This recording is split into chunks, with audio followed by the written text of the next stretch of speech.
Now, the US Secretary of State John Kerry is heading to Cuba to raise the American flag at the newly reopened embassy in Havana. The visit comes 4 weeks after the country's restored diplomatic relations that had been severed some 54 years ago.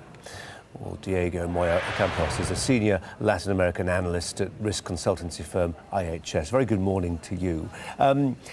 Yes, things are improving between these two nations, but there's still some frostiness left, isn't there? For instance, some sanctions still remain.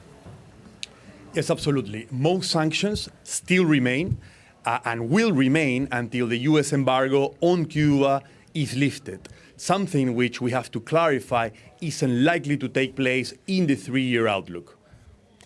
So is this entirely symbolic, or will there be a practical benefit having the embassy reopened? No, certainly it's beyond symbolic. I think it's a very, very solid step towards the normalization of relations and towards increased trade and investment. Now, the way this is going to take place is through the cracks of the U.S. embargo. This means that having top-level diplomatic representation, and more importantly, having removed Cuba from the U.S. list of states that sponsor terrorism, will allow the Treasury, the OFAC, and the Department of Commerce to grant more licenses to companies to operate in Cuba, but specifically for activities framed as aid, humanitarian, and educational issues. Yeah. And through these cracks, there's a lot that could happen for the food sector, for cargo, for tourism, for medical supplies, and indeed for the financial services, which will sort of support this type of operations in Havana, no? Between the U.S. and Havana. Yeah. And Diego, in terms of where this rapprochement is coming from, is it something that the Americans are driving more, or the Cubans? I mean, a lot's been said about the role of Raul Castro in all this, his economic reforms. He seems to be less sclerotic than his brother and predecessor. He seems to be making a difference.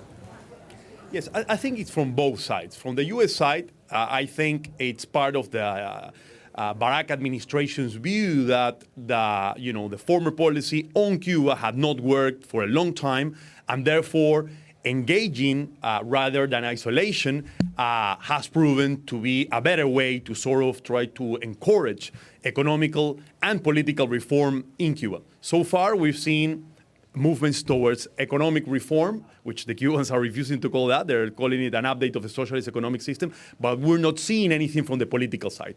From the Cuban side, we have to recognize that Raul Castro is a reformist. I mean, Cuba has changed a lot since Raul Castro assumed power from his brother Fidel. And this started changing in April 2010 when the Communist Party approved 300 more or less guidelines, which have been the key driver for this sort of economic reform, which we've seen in Cuba, giving more room to the private sector and certainly encouraging more foreign direct investment. Yeah. Now, there's a lot of room for this to continue happening, but I think the key thing to say here is that from the political side, which is something that the U.S. will try to encourage as well, there's another Congress next year taking place in April after the 5 years from the 2010 one, in which I think political reform will be debated. Yeah, I mean, a lot's been written, Diego, down the years, hasn't it, about the sort of old guard in America, Cuban Americans who are sceptical about warming in relations between the two countries. But presumably there is an old guard as well, an old communist guard in Cuba, which is also sceptical. Absolutely. I think for the Communist Party elite and board security apparatus, they would be really, really careful that this sort of economic reform and this increased trade and investment will not threaten government stability, and that is conducted in a pace with which they feel very comfortable.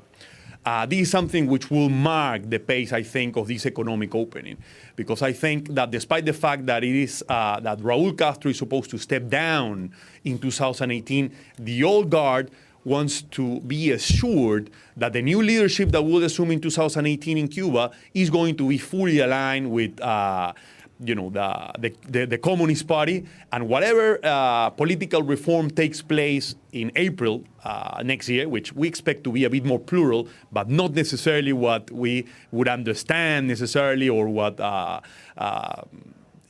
critics will understand as a democratic political reform would be expecting. So a lot of executivism, and certainly the old guard will make sure that whatever is going on is taking place without compromising their mandate, and making sure that they will continue steering the transitions towards younger generations, but which are still aligned with that. Now, whether that's going to happen or not will depend on the key dynamics on the ground, and whether younger generations are willing to push for change, and whether, increased income and this economic reform will come, with increased pressures from Cubans on the ground for democratic political reform, which we're seeing. We're seeing some protests on the ground, which have been cracked down by the government. Diego, we've got to leave it there. Thank you very much indeed for your time. Thanks a lot. My pleasure. Cheers.